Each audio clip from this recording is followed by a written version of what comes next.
네, 지난주에 말씀드린 대로 오늘은 지난주에 나눴던 말씀을 한 번 더 좀 저희가 깊게 나누려고 합니다. 그래서 출애굽기 19장 1절에서부터 6절 말씀인데요. 우리말 성경으로 오늘도 한 번 더 읽으면서 이 말씀이 가진 의미를 우리 마음 가운데 좀 되새겨 봅시다. 19장 1절에서부터 6절 저희 교독해서 읽겠습니다. 제가 먼저 읽습니다.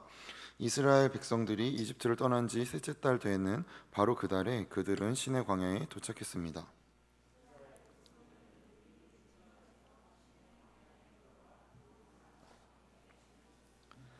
그때 모세가 하나님께 올라갔습니다. 그러자 여호와께서는 산에서 모세를 부르시며 말씀하셨습니다.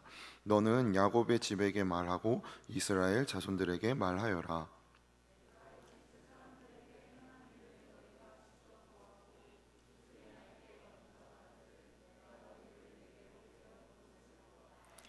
그러니 이제 너희가 내게 온전히 순종하고 내 언약을 지키면 너희는 모든 민족들 가운데 특별한 내 보물이 될 것이다. 온 땅이 다 내 것이지만 같이 고백합니다. 너희는 내게 제사장 나라 거룩한 민족이 될 것이다. 너는 이 말을 이스라엘 백성들에게 전하여라. 아멘. 모세가 하나님을 만났던 그 호렙산, 그 시내산에 다시 이스라엘 백성들과 함께 와서 이제 하나님을 만나고 하나님께서 말씀하시는 그 장면입니다. 제가 참 좋아하는 감독이 몇 명 있어요. 뭐 고레다 히로카즈라던가 드니 빌레브라던가 그 감독 영화는 다 보는 편인데 고레다 히로카즈 감독의 영화 중에 그렇게 아버지가 된다라는 영화가 있습니다.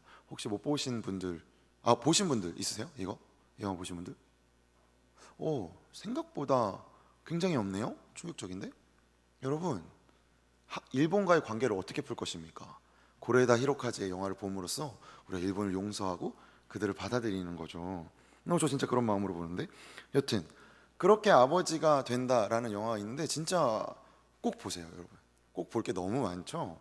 그런데 진짜 꼭 보세요. 너무 좋아요. 6년간 키우던 아이가 있어요. 근데 굉장히 성공한 엘리트 가정이에요.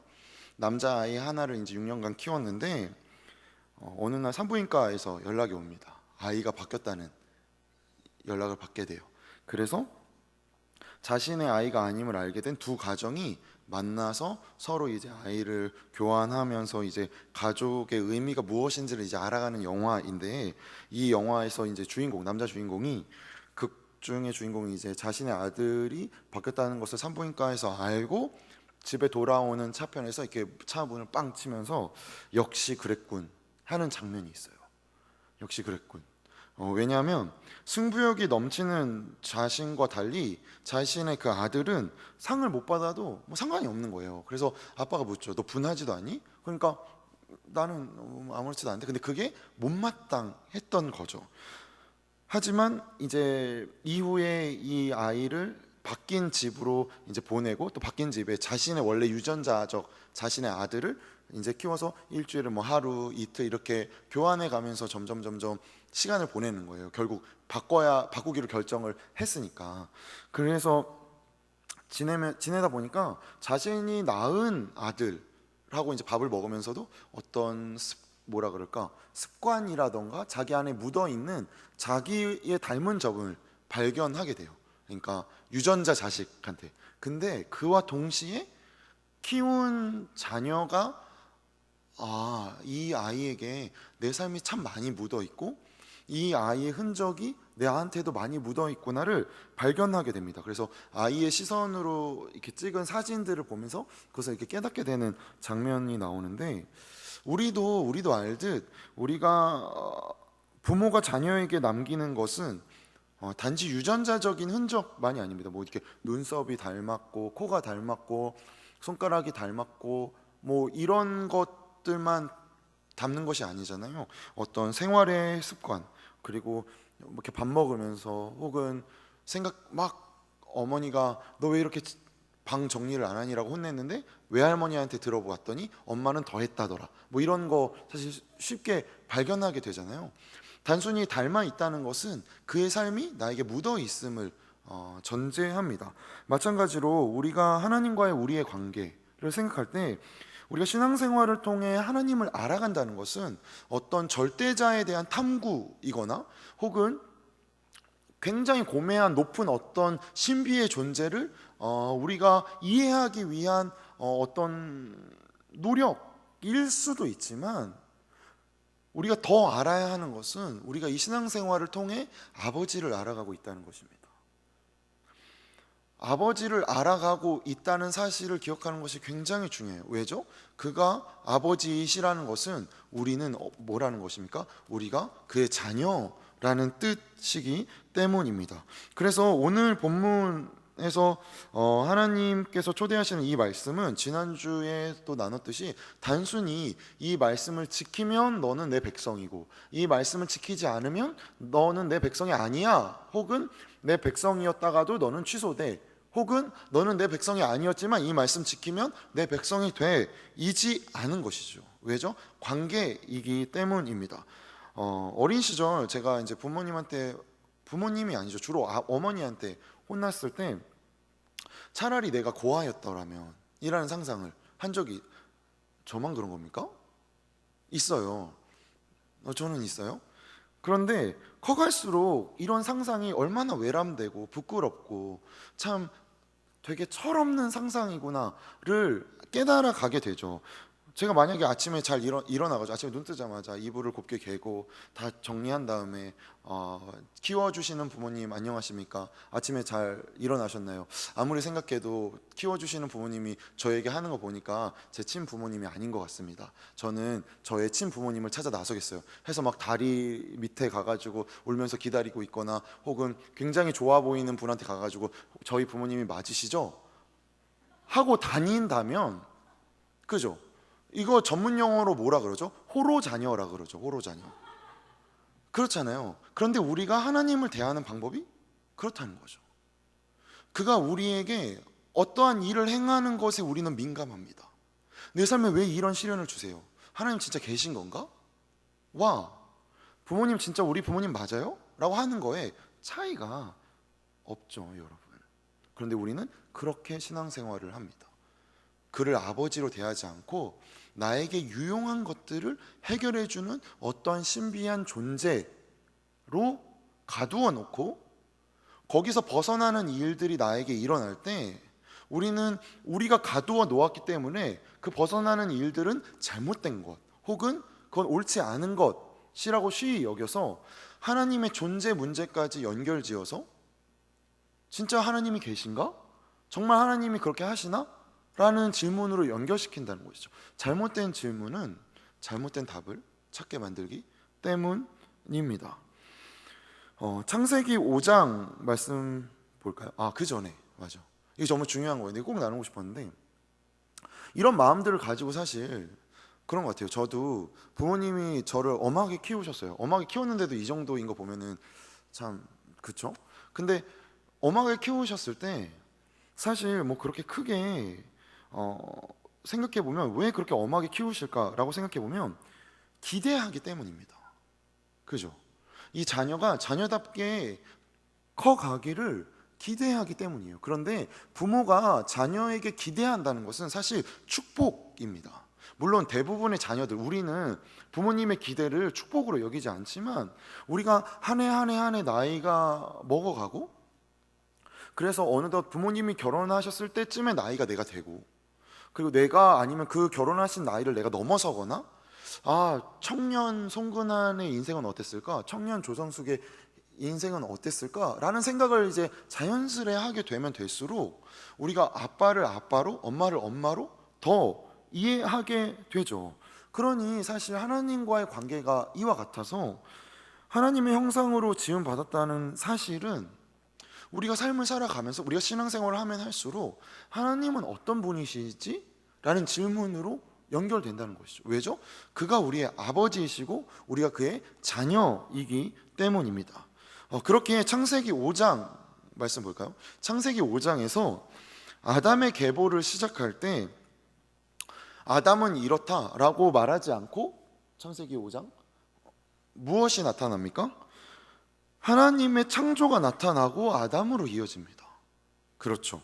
그래서 여기 말씀 보시면 자기의 형상과 같은 아들이란 이 말 보이십니까? 자기의 형상과 같은 아들. 우리가 누구의 형상이죠? 그렇죠. 하나님의 형상이죠.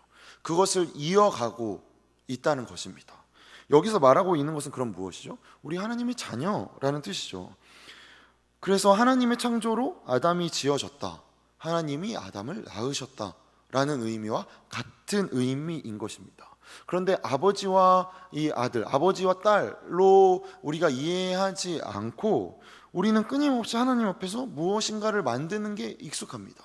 내가 이렇게 해야, 그리고 내가 어떻게 하는 것이, 그래서 내가 그것을 못 지키면 하나님은 날 버리신 것이다. 아니에요, 여러분. 이것은 부모와 자식과의 관계가 아니죠. 그런데 하나님은 계속해서 성경을 통해 우리에게 말씀하고 계시는 것입니다. 얘야, 너는 내 자녀다 라고 말입니다. 그래서 성경은 처음부터 이 자녀됨을 표현하는 방법이 바로 이 언약 관계입니다. 오늘 본문에서 우리가 본 이 약속하는 이 관계를, 자녀됨을 이 약속의 관계로 풀어가고 있는 것이죠. 첫사람 아담은 하나님을 거역했고 그 결과 창조된 세계 가운데 혼돈이 찾아오고 불화가 생기고 죽음이 찾아오게 되었죠. 그래서 첫사람이 선택한 파멸의 길이 계속되었고 하나님은 이에 대해서 어떤 일을 행하시죠? 홍수로 심판하십니다. 그런데 그게 끝이 아니고 그 가운데 노아를 건져내셔서, 또 말씀 볼까요? 말씀 5번째 PPT. 네, 보세요. 이게 이제 쭉쭉쭉 이어지는 약속이에요. 보면 노아 홍수 심판이 끝나고 나서 끝나는 게 아니라 노아를 선택하셔서 아담에게 하셨던 축복, 약속을 다시 하십니다. 이걸 노아 언약이라고 하는데, 그래서 노아가 다시 아담과 같은 역할을 하죠. 그래서 물의 혼돈에서 벗어나서 묻이 드러나자 노아가 묻에 살며 생육하고 번성하라는 명령을 받았어요. 그런데 9장 1절, 창세기 9장 1절이에요 지금. 그리고 나서 괜찮아지는 줄 알았는데 다시 똑같이 혼돈과 부패로 이어지게 됩니다. 그래서 그 이후에 무슨 일이 생기죠? 바벨탑 사건이 생기죠. 바벨탑 사건으로 인하여서 갈 길을 잃어버리고 온 지면으로 흩어지게 됩니다. 그러나서 하나님이 또다시 출발을 하셔요. 누구를 불러내시죠? 이제 믿음의 조상 누구입니까? 아브라함을 불러내시죠. 그래서 아브라함과 그리고 아브라함의 아들 이삭, 이삭의 아들 야곱을 통해서 다시 아담의 역할을 하게 하십니다. 그래서 창세기 12장에서 하나님이 아브라함에게 큰 약속을 주시죠. 그래서 이 약속이 야곱까지 이어져서 22장에서 강력한 맹세의 보증이 되어집니다. 그래서 아담과 맺은 약속이 아브라함에서 아브라함에게까지 이어지고 아브라함에게서 야곱까지 이어지는 하나님의 약속인 것이죠. 그리고 아브라함의 아들 이삭, 이삭의 아들 야곱, 그리고 야곱의 가문을 통칭해서 이스라엘이라고 부르는 것입니다. 출애굽기 4장에 하나님께서 뭐라고 말씀하시냐면 이스라엘 민족을 아들이라고 말씀하십니다. 그리고 자신의 자녀들을 향한 이 약속, 그렇다면 이 약속의 목적이 무엇인지, 이 아담으로부터 이어진 복이 무엇인지가 드디어 출애굽기 19장인 오늘 본문에서 하나님이 말씀해 주고 계시는 것이죠. 그래서 제사장 나라로서 이스라엘이 민족들에게, 주변 민족들에게 하나님을 알리고 하나님과 올바른 관계를 맺을 수 있도록 그들을 이끄는, 그래서 하나님과 하나님의 형상이지만 하나님을 모르는 사람들을 연결하는 중재자로 부름을 받고 있는 것입니다. 여기서부터 좀 생각해 보면 사실 약속이라는 것은 기대가 있기 때문에 가능한 것입니다. 그래서 누군가하고 약속을 했을 때 이 사람이 약속을 지키지 않으면 우리는 어떠한 반응을 하게 됩니까? 기대감이 무너지고 기대가 축소되고 그 사람에게 내가 더 이상 무슨 기대를 하겠나, 내가 무슨 말을 걸겠나, 내가 얘에게 어떤 약속을 하겠나 라는 게 우리의 태도인데, 그게 인간이 가진 성정인데 하나님 어떻게 하시죠? 점점점 범위를 키워가고 계세요. 개인 대 하나님으로 맺었던 약속을 하나님이 개인 대 개인으로 노아에게 맺으시고 아브라함에게 맺으시고 이삭에게 맺으시고 야곱에게 맺으신 이후에 야곱의 가문에게 맺으시고 그리고 야곱의 민족 이스라엘에게 맺고 계신 겁니다. 그 약속의 범위가 점점 커지고 있는 것이죠. 그래서 오늘 우리가 바라보게 되는 출애굽기에 나타난 이걸 무슨 언약이라고 했죠? 지난주에 시내산 언약. 네. 시내산 언약에 나타난 포인트는 하나님의 백성이 되는 조건으로서의 약속이 아닌 것입니다. 여러분, 그렇게 너희가 내 자녀이기 때문에 끊임없이 범위를 넓혀가는 거죠. 우리가 부모님에게 거짓말하고 부모님 지갑에서 몰래 돈 훔치고 몰래 집 나가고 이 거리감 해도 계속해서 기대하고 약속하시니까 버텨내시는 부모님의 약속 속에서 우리는 무엇을 발견하게 됩니까? 단지 약속을 지키고 안 지키고가 중요한 것이 아니라 엄마 아빠가 나 포기하지 않는구나, 엄마 아빠가 나 사랑하는구나를 발견하게 되는 것과 마찬가지로 하나님이 자신의 형상을 대하는 방법이 그렇다는 것이죠. 그렇기 때문에 여전히 하나님은 이 약속을 통해 이스라엘 백성에게 기대를 하고 계시는 것입니다. 우리가 계속해서 나누듯 이 기대를 얻는 것, 하나님의 제사장 나라가 되는 것은 이스라엘이 이집트 백성들보다 더 정의로워서, 더 의로워서, 혹은 더 뛰어나서, 혹은 남다른 대접을 더 받을 수 있기 때문인 것이 아닙니다. 하나님께서 아담에게, 노아에게, 아브라함에게, 야곱에게 하신 약속을 그들이 어떤 세대를 걸쳐서 수천 년이 지나도 그들이 배반할지라도 하나님은 자신의 약속을 오히려 범위를 넓혀가며 지켜가고 계신다는 것이죠. 왜죠? 자녀이니까요. 우리가 하나님의 자녀이기 때문입니다. 그러니 아브라함의 자손이라는 것은 단지 유전자적으로 아브라함의 혈통을 이은 자를 의미하는 것이 아닙니다. 하나님의 형상임을 아는 자, 그러니 이것은 무엇으로 가능한 것입니까? 믿음으로 가능한 것이죠. 그래서 히브리서 기자가 무엇이라고 아브라함을 이야기합니까? 믿음의 조상이라고 이야기하는 것이죠. 그가 우리의 조상인 이유인 것입니다. 왜죠? 그가 불러냄을 받았듯이 우리도 불러냄을 받은 자들이죠. 세상 속에서 하나님을 다시금 기억하는 자들이기 때문입니다. 그래서 다시 우리 본문이었던 5절, 6절 말씀을 제 마음대로 좀 의역을 해보면 이렇게 번역할 수 있을 것 같아요. 세계가 다 내게 속하였기 때문에 너희가 내 말을 잘 듣고 내 언약을 지켜서 열국 중에 너희가 한 모델이 되어라. 그리고 너희가 제사장 나라가 되고 내 손길이 되어 너희가 구원받은 것 같이 모든 세계가 내게 속해야 한다. 그러기 위해서는 너희가 내 율법을 지키고 내 명령을 따라서 하나님의 백성으로 사는 것이 무엇인지 증언하며 너희를 구원하였듯 내가 찾아갈 모든 세계 가운데 하나님의 백성이 복된 것임을 증언하며 내가 너희를 구원한 기적의 손길에 함께하자라고 다시 재해석할 수 있는 것이죠. 어린 시절 어머니한테 이렇게 혼나다가 어머니로 안 되면 이제 아버지에게도 혼나고, 그래서 주로 이제 어머니한테 1년에 한 100번 정도는 어머니한테 혼나고 100번 중에 한 번 정도 이제 아버지한테 혼났던 것 같은데, 그때 어머님께서 저에게 혼낼 때 이게 몇 차례 해주신 말씀이 있어요.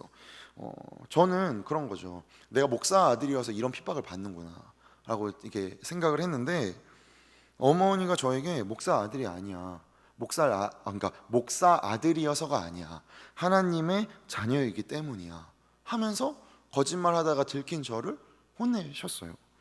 근데 사실 혼날 때는 뭐 이런 이야기가 귀에 안 들어왔죠. 뭐 오늘 몇 대 맞는가, 왜 엄마가 도대체 나를 이렇게까지 혼내는가, 재수 없었다 라는 생각이 가득했죠.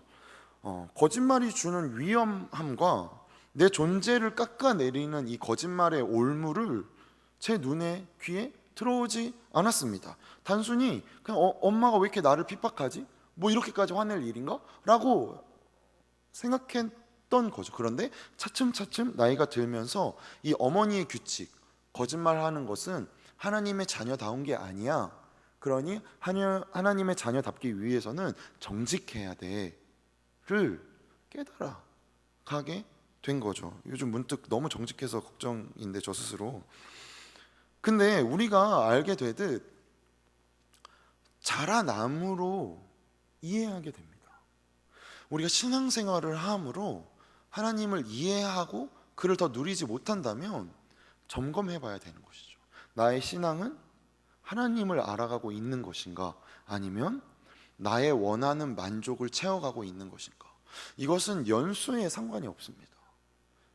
부모님이 5대째 상관없어요. 내가 하나님 앞에 신 앞에 선 단독자로 그를 아버지로 알아가고 있는 것인지, 아니면 정서적 안정을 채워주는 미지의 존재로 만들어가고 있는 것인지가 중요한 포인트이죠. 우리가 부모님의 기대를 깨달아가면 깨달아갈수록 그냥 부모님의 기대만을 채우고 끝나는 것이 아닙니다. 자신을 더 사랑하게 되고 나를 이해하게 되고, 나한테는 이런 면이 있구나, 그러니 이웃을 용납하게 되죠. 저 사람은 저래서 저런 거구나, 단편적이지 않다는 것을 발견하게 됩니다. 우리 주변에서 발견하듯 사실 우리가 존경하는 사람이라고 할 때 이 사람이 돈이 많아서 엄청 명예로워서 이지 않아요. 지난번에 나눴듯이. 왜죠? 사람 자체가 그렇게 단순하지 않으니까요. 단순히 그냥 이것만이어서 그 사람을 좋아한다거나 그렇진 않잖아요. 복합적인 무엇들이 있습니다. 그러니 그가 가진 어떤 인격이라던가 품위에 의해서 우리가 그를 존경하게 되는 것이죠. 하나님의 백성이 된다는 것이 사실 이와 같아서 하나님의 사람으로 회복돼서 하나님이 목표하시고 목적하시는 내용으로 우리가 커갈 때, 그럴 때 세상과 달라지는 것입니다. 세상의 방법을 가져서 달라지는 게 아니라 하나님의 목적과 목표를 내 삶 가운데 살아내므로 달라지는 것이죠. 그래서 단순히 어떤 배타적인 우월감으로 나는 언약 백성인데 너네는 언약 백성이 아니야, 나는 하나님의 자녀고 나는 교회 다니는데 너네는 교회 안 다니니까 너네는 아니야 라는 이런 우리 정석 가운데 흐르고 있는 이런 배타성은 굉장히 잘못된 것입니다. 올바르지 않은 신앙인 거죠. 차별과 구분은 바깥을 향해서 나타내는 것이 아니라 내 안에서 구분 지어야 하는 것입니다. 무엇을요? 내 안에 세상적인 것과 하나님을 닮은 모습을 내 스스로 구별하고 차별시켜서 그것을 통해 내 삶으로 나타내야 되는 것이죠. 세상이 추구하는 방식들이 있죠. 어떤 덕이라든가 어떤 가치라든가, 이거는 기독교 신앙에서도 사실 되게 말하고 있는 것입니다. 당연히 말하고 있는 것들이에요.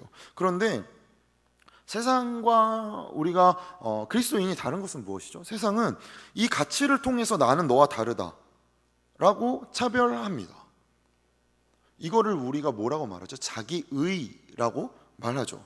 그런데 우리는 그렇지 않죠. 우리는 자기의가 아니라 하나님께서 우리를 통하여 일하시는데 그 일하시는 방법이 자신의 아들을 십자가에서 못 박아 죽이시는 방법을 경험한 자들로서 우리가 하나님의 방법에 동참함으로 실현되는 것이니까요. 그러니 그리스도인들은 타인을 위해 기꺼이 희생하는 것입니다. 아버지가 나를 위해 죽으셨으니까요. 그리고 기다리고 용서하고 하나님이 일하실 것을, 하나님께서 일하실 것을 위해 우리는 기도하는 것이죠. 그가 나에게 너무 좀 비겁하게 대하거나 혹은 싸가지 없게 대할지라도 그리스도인은 그렇게 반응하지 않는 것입니다. 왜죠? 아버지가 나를 위해 죽으셨다는 이 사실 때문이에요. 그냥 마냥 참으라는 것인가요? 그렇게 얕은 사랑으로 하나님을 대하지 마십시오. 그렇게 얕은 조건으로 그의 사랑을 재단하지 마세요. 내가 이렇게 하면 이렇게 얻는 것, 세상의 방법이잖아요. 그래서 그렇게 얻은 것들이 우리 안에 무엇이 남아있죠?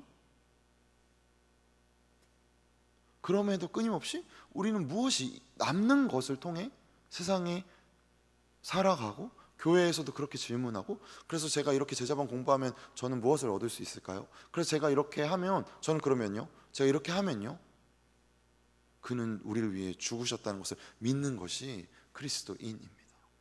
알아가는 여러 가지 방법이죠. 봉사와 헌신, 말씀을 나눔, 그의 이름을 찬양함, 그에게 나의 삶을 고백함을 통해 그를 알아가는 것입니다. 그가 아버지고 내가 그의 아들이고 딸이기 때문이죠.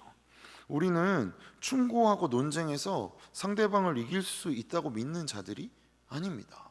꼭 기억하세요, 여러분. 논쟁은 지면 바보가 되고 이기면 원한을 사게 됩니다. 말로 사람을 설득해서 예수 믿어지지 않더라고요. 성령께서 일하셔야죠. 근데 우리는 쉬이 말로 많은 것을 해결하려고 합니다. 근데 여기까지는 그럴 수 있을 것 같아요. 이해하고 받아들이고, 그래도 여전히 석연치 않은 것들이 우리 안에 있을 것 같아요. 뭐죠? 내가 현재 처한 삶의 조건을 나는 괜찮은데 나 만족스러워 하는 사람보다 만족스러워하지 않는 사람이 더 많기 때문이죠. 오늘의 약속이 신명기 8장 11절에서 이렇게 이어집니다. 신명기 8장 11절부터 16절을 이것은 개역 개정 버전으로 함께 읽어볼까요? 제가 먼저 읽겠습니다. 저희 교독합니다. 내가 오늘 내게 명하는 여호와의 명령과 법도와 규례를 지키지 아니하고 내 하나님 여호와를 잊어버리지 않도록 삼갈지어다.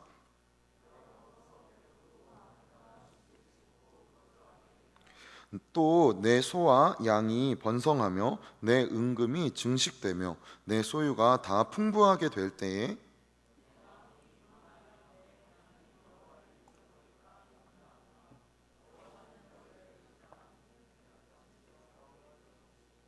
너를 인도하여 그 광대하고 위험한 광야 곧 불뱀과 전갈이 있고 물이 없는 간조한 땅을 지나게 하셨으며 또 너를 위하여 단단한 반석에서 물을 내셨으며, 같이 고백합니다. 내 조상들도 알지 못하던 만나를 광야에서 내게 먹이셨나니 이는 다 너를 낮추시며 너를 시험하사 마침내 내게 복을 주려 하심이었느니라. 우리가 삶을 구분짓는 가장 쉬운 방법은 안락한 삶과 공고한 삶입니다. 사실 그리스도인이냐 아니냐를 굳이 거기까지 가지 않더라도 세상을 사는 대부분이 이 카테고리에 걸쳐지게 되죠.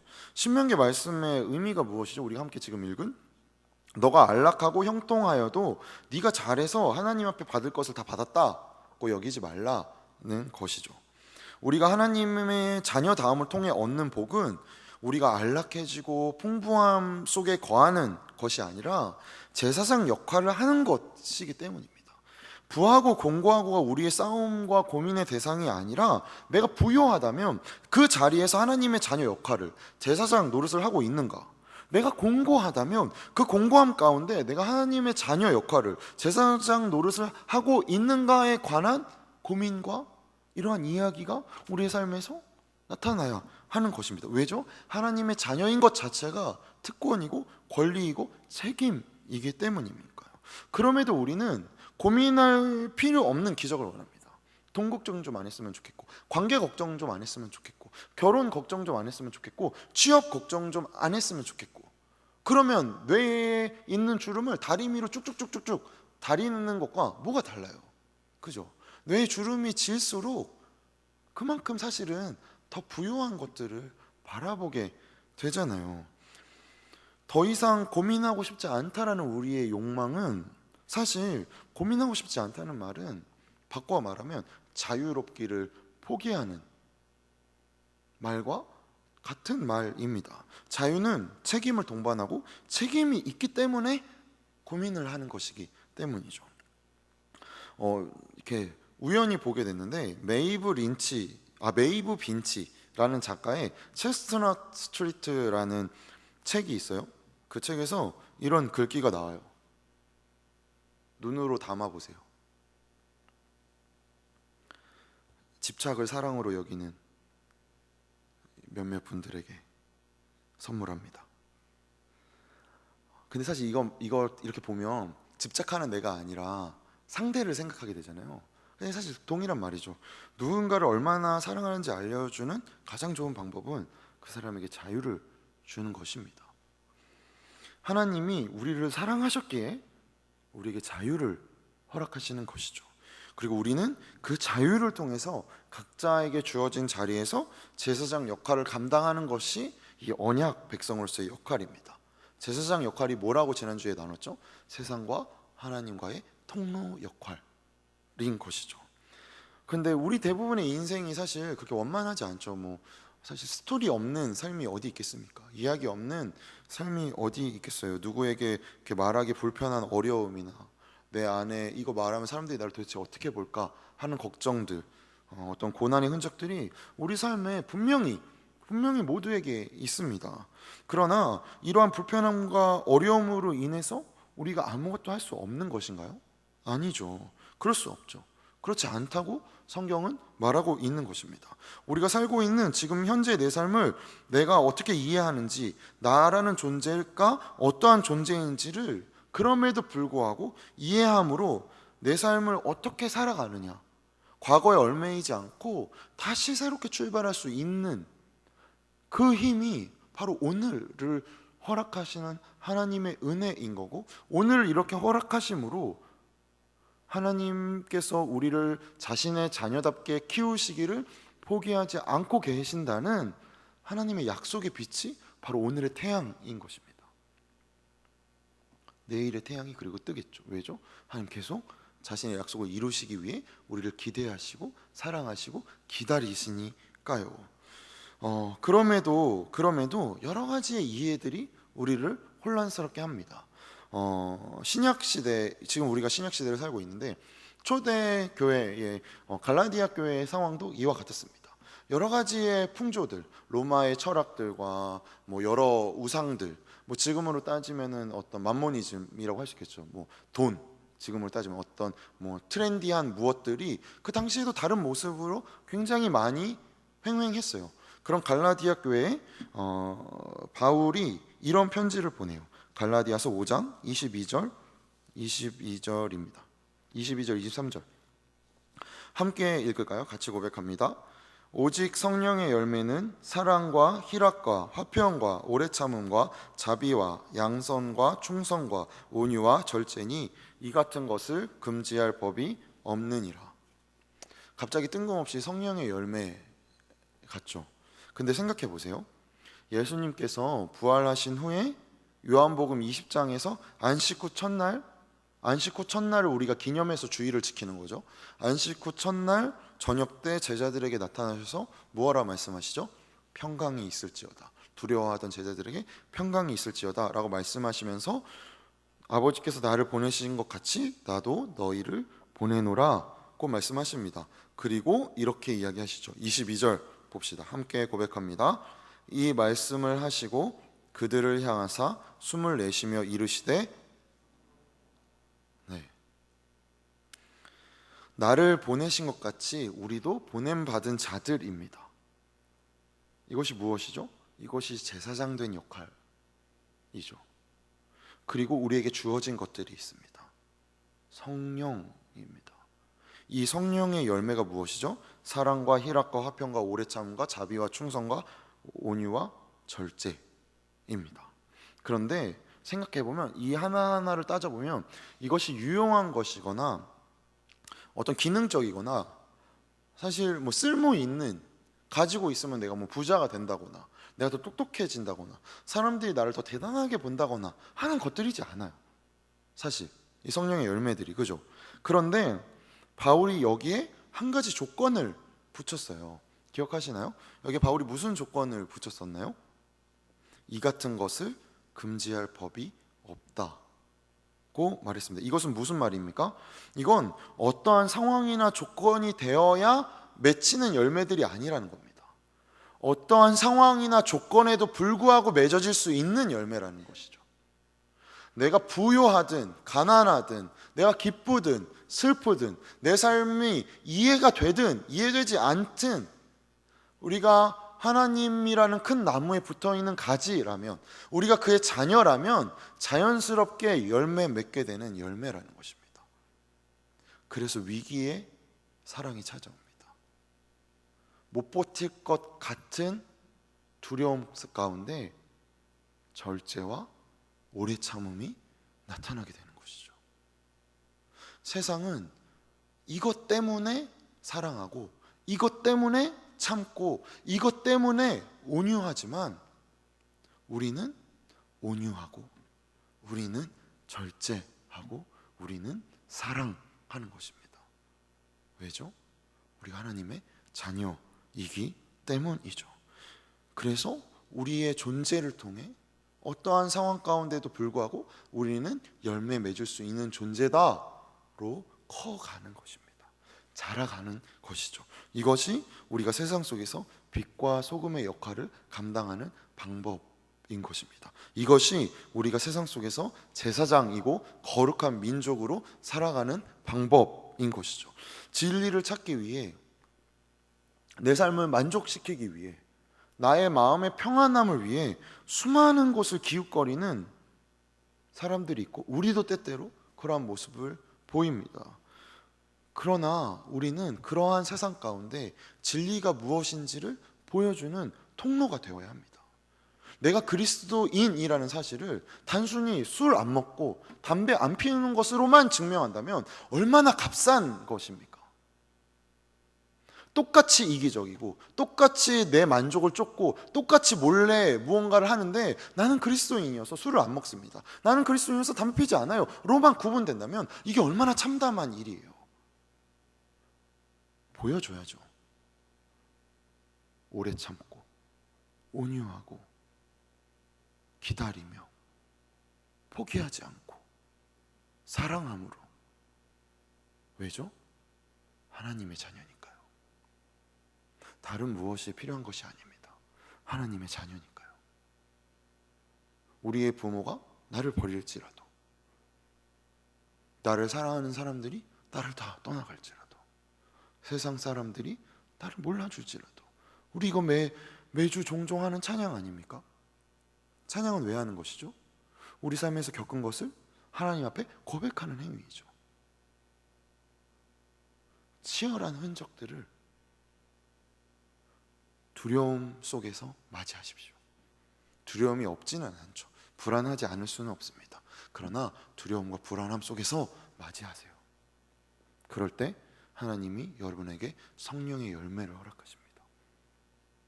세상이 줄 수 없는 위로를 허락하십니다. 세상이 주는 위로는 그 순간, 그 잠깐, 그 찰나에 머물고 말지만, 하나님이 주시는 위로는 영원에 맞닿아 있어서 점점 더 흔들리지 않게 됩니다. 우리가 지금 큐티하고 있는 열왕기 하에서도 볼 수 있죠. 엘리야가 떠나가고 엘리사가 엘리야의 하나님 도대체 어디 계신 겁니까?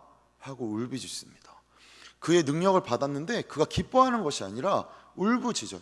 그런데 그가 엘리야의 옷을 내려치자 엘리야가 그랬던 것처럼 요단강이 갈라지기 시작합니다. 하나님이 무엇라 말씀하시는 거죠? 엘리야가 함께하듯 얘야 나도 너와 함께한다. 엘리사가 그래서 더 엄청난 능력을 발휘합니까? 능력도 발휘하죠. 그런데 달라진 모습을 보게 됩니다. 그가 담대해집니다. 엘리사가 담대해져요. 여러분, 담대한 그리스도인이 되십시오. 당당한 그리스도인이 되십시오. 삶을 쉽게 살지 마십시오. 하나님의 자녀답게 약속을 지키는 자로 책임 있게 살아내십시오. 이해되지 않는 것을 사람에게 풀지 말고 하나님께 가져가십시오. 나의 불안함을 사람에게 위로받으려 하지 말고 하나님에게 가져가십시오. 그러니 말씀을 봐야 하는 것입니다. 그래서 기도의 시간을 가져야 합니다. 그래서 하나님과 대면하는 규칙적인 시간을 가져야 하는 것입니다. 왜죠? 아버지를 알아야 자녀답게 크죠. 말씀도 안 보고 기도도 안 하고 도대체 어떻게 아버지를 알 수 있습니까? 하나님이 계신가 안 계신가라는 질문을 어떻게 그렇게 쉽게 할 수 있습니까? 저는 그런 말을 들을 때 막 너무 화가 나요. 노력도 안 하고 쉬이 판단하는 것. 여러분, 노력이 주는 힘이 있어요. 죄의 가장 큰 힘은 제가 생각하기에는 패배감인 것 같아요. 자꾸 두려움을 주는 거죠. 내가 1에서 10까지 할 정도의 마음의 여유를 주지 않아요. 그게 죄의 무서움입니다. 1에서 2로 넘어갈 때 한 번씩 실패를 경험하게 해요. 그래서 1에서 3까지 가는 게 너무 무서워요. 그런데 하나님이 우리를 1에서 10까지 갈 수 있는 존재로 만드셨어요. 그런데 사단은 우리에게 끊임없이 이야기하는 거죠. 아니야, 너는 2 정도야, 너는 3 정도야. 왜 아버지의 말에 귀 기울이지 않는 것입니까? 우리는 약속을 지켜나가고 이루어 나가는 것이 자녀된 복입니다. 여러분, 내가 사랑할 수 있는 것이 복입니다. 내가 오래 참을 수 있는 것이 복입니다. 내가 온유할 수 있는 것이 그 자체가 복입니다. 그러니 여러분의 이웃에게 이 복을 나타내십시오. 나의 가족에게 이 복을 나타내십시오. 나의 절망스러운 그 상황에서 이 복을 지켜내십시오. 우리 지금 함께 기도할까요? 사도 바울이 이야기하죠. 이 같은 것을 금지할 법이 없느니라. 세상에 어떠한 법도, 세상에 어떠한 강력한 힘도 이러한 것들을 금지할 수 있는 힘이 없습니다. 그것들은 다 피조물일 뿐이니까요. 이제 함께 기도합시다. 우리 안에 가장 큰 두려움을 주는 것들, 내가 하나님의 자녀됨을 주저하게 만들거나 두렵게 만드는 것들을 우리 아버지 앞에 올려드리며 이제 함께 기도하며 나아갑니다. 기도합니다.